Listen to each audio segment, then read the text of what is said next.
Good morning, everyone, and welcome to our Sunday service for January 18th of 2026.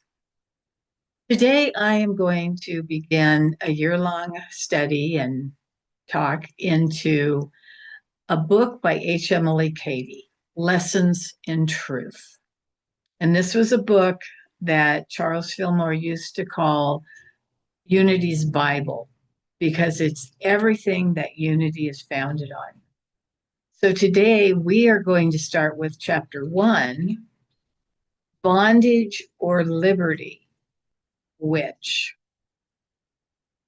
So in this first chapter, Emily Cady begins by asking a very important question and a very hard question.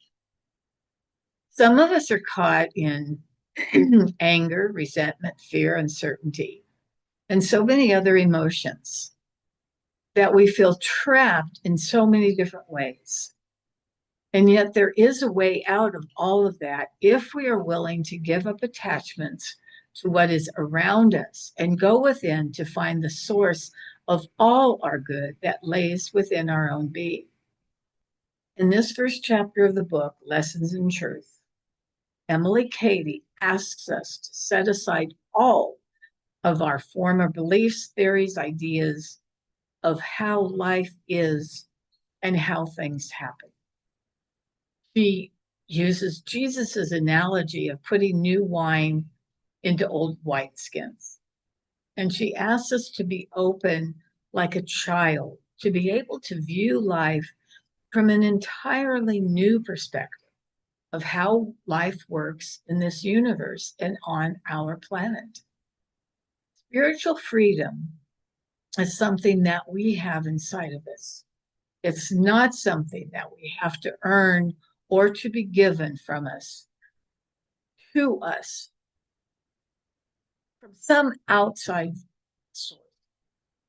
And this is the most important point to make in this entire study. Whatever you want to see on the outside must first come from within.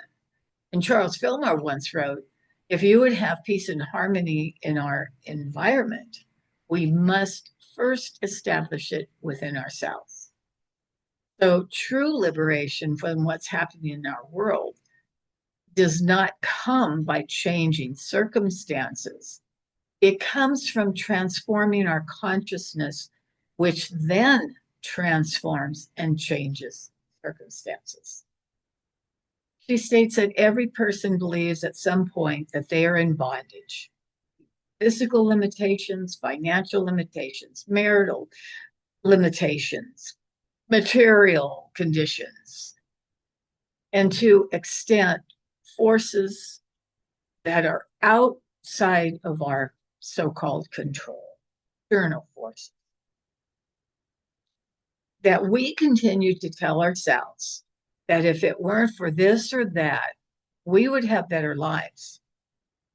Yet it's this belief in limitation that is the root cause of all of our suffering. And this goes along with what Ernest Holmes taught about freeing ourselves from mental bondage. He wrote about the need to remove limiting thoughts and the suggestions of lack, ill health, even aging. In his words, people are hypnotized by false beliefs of limitation and must unhypnotize themselves to live in freedom. Cady then states what she will continue to build on in this book. Every human being has within them a spiritual presence, God, Christ within, who is the source of all life, health, power, wisdom, peace, and joy. She emphasizes that nothing external is the source of any of these good things, and that we mistakenly look to people, possessions, or situations for joy and fulfillment. But the truth is that all joy and good comes from within each person's spiritual center. She wrote, all joy and strength and good spring up from like a fountain from within one's own being. And this emphasizes her declaration that liberation is not attained by altering outward circumstances, but by becoming conscious of that inner spiritual center. Now, Edgar Casey also emphasized inner resources over outer dependency. In his readings, he said, know that all healing forces are within, not without. And Casey's words align with Katie's teaching that spiritual freedom and healing come from recognizing the divine source within us, not from seeking it externally. So both Katie and Casey reject the notion that external conditions are the ultimate factors in our experience. Instead, they teach that consciousness shapes reality. Now, to me, one of the most essential sections of this chapter is Katie's interpretation of Paul's teaching in Galatians, where the apostle says that while an heir is a child, he differs nothing from a servant. But when the fullness of time comes, he becomes a son and an heir. Now, in Katie's explanation, she says that humanity has historically believed it was servants of divine presence or of reality itself, rather than children and heirs. And we assume that life happens to us, that circumstances control us, and that fate or law is something external and overpowering. Instead, she teaches we are not servants, but children of God, heirs to all wisdom, strength, love, and power. To be an heir means to claim our spiritual inheritance, our innate freedom and dominion. And this idea invites us to recognize that we are co-creative with spirit, and that liberation from this bondage to this earth comes through knowing and affirming our true identity. Charles Fillmore also believed that humanity becomes what it holds in consciousness. He wrote that you must first enter into the understanding that God, omnipresent, omnipotent, and omniscient, is the source, and that you can draw on this source without limit. Now, this quote mirrors Katie's argument that spiritual freedom is a matter of consciousness rather than circumstance. And then we come to the most important point that can be made. We cannot get there without meditation, without going within to the silence. And Katie wrote that every individual must spend time daily in quiet and meditation, not as escapism, but as a discipline that focused the mind on the divine. Meditation anchors our consciousness in truth of who and what we are, and uncovers the inner freedom that is always present, but is often covered up by our minds going in so many different directions at one time. So this practice of drawing inward is pivotal to our growth, because Katie insists that doing actions, even good actions, cannot replace being, the state of consciousness centered in spirit. And she says that when we are the truth, love, wisdom, life, strength, etc., then it radiates outward through our actions effortlessly. And echoing that, Edgar Casey described meditation as a process of attuning the mental and physical bodies to their spiritual source, suggesting that inner alignment is the true path to transformation, both mentally and physically. Katie then moves into a more emotional and psychological application of what she's talking about. And she states that forgiveness is not merely tolerance or indifference. It is giving good in return for evil.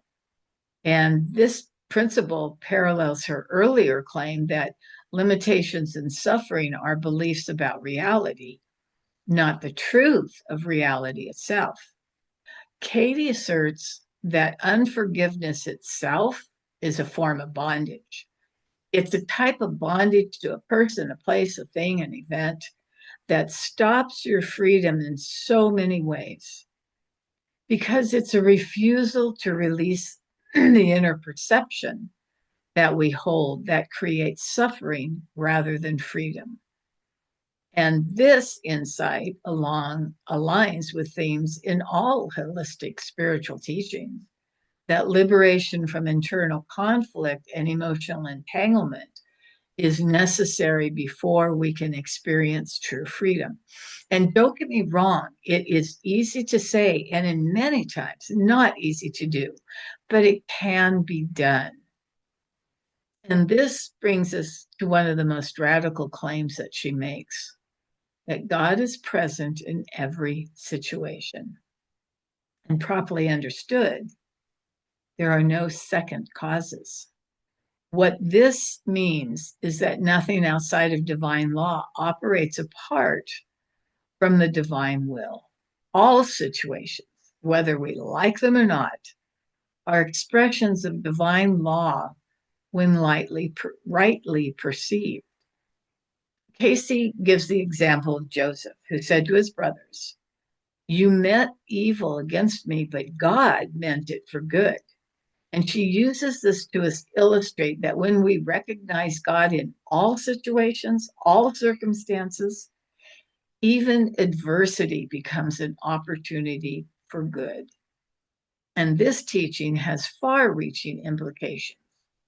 It reframes adversity not as a punishment or misfortune, but as an opportunity for spiritual growth and self realization. It also challenges us to shift from victim consciousness to creative consciousness. Now, Charles Fillmore, in his own teachings, also wrote about this idea. He wrote that people are living over and over in the great race atmosphere, meaning that we are caught up in race consciousness.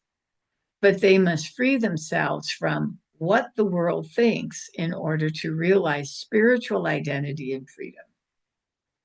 And one of Casey's most significant statements is that there is no outward way to escape life's so-called limitations. Running away, changing your environment, relying on another person, even spiritual teachers, does not liberate a person. Instead, liberation comes from the recognition of the divine presence within and the absolute refusal to see anything other than God in all experiences.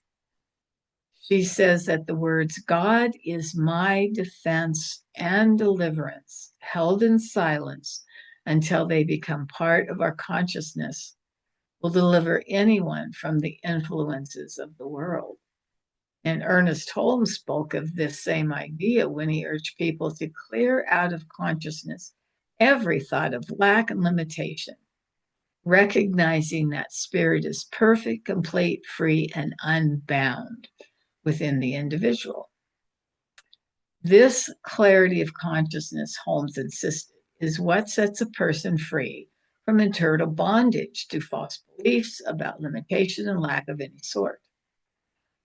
Emily Cady wrote, "Victory must be won in the silence of your own being first, and then you need take no part in the outer demonstration of relief from conditions." And this statement reflects the new thought principle that inner alignment precedes outer manifestation. The walls of Jericho, which are the barriers in our lives, will fall only when consciousness is aligned with divine power. Now, the final line of this chapter reads, "You're holding to the words, 'Christ is the way,' when you are perplexed and confused and can see no way of escape, will invariably open a way of complete deliverance." So, to sum up this chapter, human bondage to this physical plane is a condition of belief, not reality. Human liberty is our true nature when we see through illusion into spiritual truth. And Katie explains that spiritual freedom is not a distant state to be achieved in some distant future, but is available right here, right now, within the center of our own consciousness. That we must train the mind, practice stillness, forgive, claim inheritance, and see God in all things, no matter what. So when we combine what Katie wrote with the corresponding teachings of Charles Fillmore, Ernest Holmes, and Edgar Cayce, we see a unified New Thought message. Inner freedom is realized by tuning our attention inward rather than outward.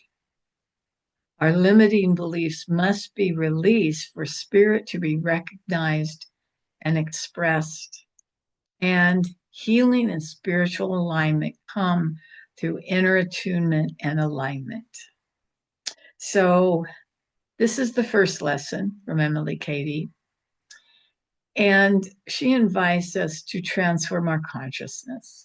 In doing so, it actually lays the groundwork for the rest of the book, Lessons in Truth, which is a guide to living from spiritual truth rather than illusion. So each month I'm going to focus on one chapter from this book, and I will bring in more of other writers of the same theme for each chapter, just to help show that this information is very widespread in its philosophy and that it's not old stuff, that's here with us right here, right now. So God bless each and every one of you. Many, many blessings, and a happy new year to all. Bye-bye.